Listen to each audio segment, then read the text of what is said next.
What is a convolutional neural networks? It means CNN. A convolutional neural network, it means CNN, is a category of machine learning model. Specifically, it is a type of deep learning algorithm that is well suited to analyzing visual data. CNNs are commonly used to process image and video tasks.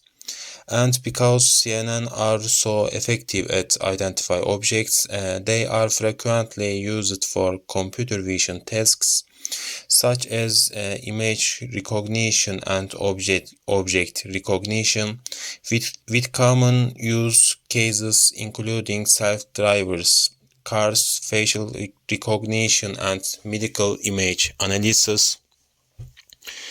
Older form of neural networks often needed to process visual data in a gradual piece-by-piece manner, using segmented or lower resolution input images.